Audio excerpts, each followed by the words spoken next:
Hey everyone, I'm just in the hayfield here. I got everything baled up for what I had down.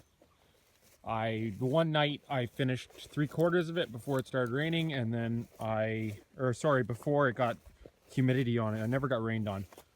Before that kind of moisture, not humidity, but the dew started coming on a little. So I stopped and then I finished the rest in the morning. And this is where we're at. These were a little greener. The sun's dyed it, obviously, because they're still outside. I noticed I was a little nervous about my grass coming back, but I am pleasantly surprised at how decent it is coming back. So that's a good thing. That means I'm not as nervous about cutting at that height. But this is what we're working with. Mind you, this is a bale where it didn't wrap off 100%, but not horrible. Like, the cover edge didn't go right tight to the end here. Like normally that would be around there like that, right? But that's what we're working on here. If you look, they're pretty hard. In the centers, they're hard. Inside, you can see the green still there. It was baled green. The nice thing is I did get my cover edge going. I didn't have that going last year. And the speed difference in me unloading bales is astronomical. I can see why guys that are doing custom hay, they only use it, because I was kicking a bale out, I wouldn't even say 10 seconds after it was ready. It was really quick.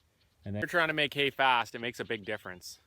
And that's what I've noticed. I had to screw around the baler for a little bit, just doing the channels to test it out and make sure that my hydraulic lever worked on it, and also that the knife was clean and that I put in the mesh wrap properly. That was a little bit of a chore just to figure it out. I'd never done it before, so I had to make sure everything worked, and I just didn't want to break it. So luckily it worked, everything worked. So my mesh wrap is going. I have twine if someone really asked for it. I don't do much for custom hay. I only bale for myself, and only if maybe like close friends or family really needed it, I would gladly help them out. But mostly I don't do custom hay. It just doesn't pay for it. The amount of wear and tear on my equipment is not worth it. I'll wear through my equipment way faster for a very little sum. And don't get me wrong, I understand a lot of people can't afford a lot, but the amount you're invested in equipment, it doesn't really pay to do custom. It really doesn't, not for what you're getting. So I do my own, and then if I rent land, I'll take off hay off that. I did pick up a little bit of land, which not huge, a little bit of acreage there. I would say under 20 for sure.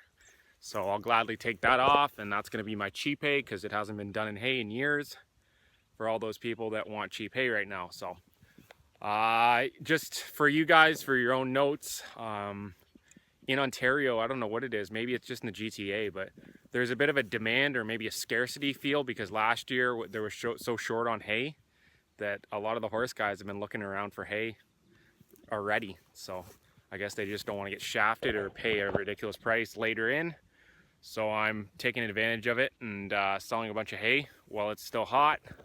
And then I'll just sell enough where I have enough for my own stuff too. And take that off, take the money while it's here. And that's what I really do, is I sell enough hay. I sell enough hay to supplement my cattle and to supplement so they get their quality in hay and that there's enough hay for them. It pays for the equipment.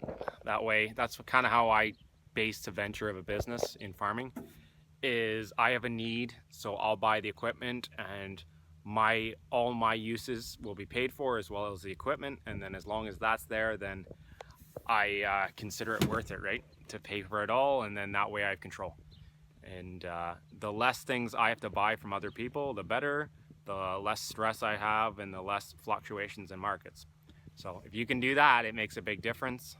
As I said, if you can, I don't know, maybe I have a very, very negative view on equipment or on custom work. It's just, I've seen guys stress out over it. I've seen guys freak out over it because they have equipment payments, so they have to do custom work. They feel they have to because that's the only way they can justify their equipment, is to pay for it. And the margins aren't there in farming to do that, because if you're customing, you have to pay for yourself, you have to pay for your time, your equipment, and it makes it so that you're not doing your own stuff. So it ends up being that you have to pay an amount that makes sense for that, and usually the amount isn't enough to cover what you really need to be paid to make it worth it. So thanks for watching, guys. Feel free to comment, rate, and subscribe as always. Feel free to like it and share it too. So take care.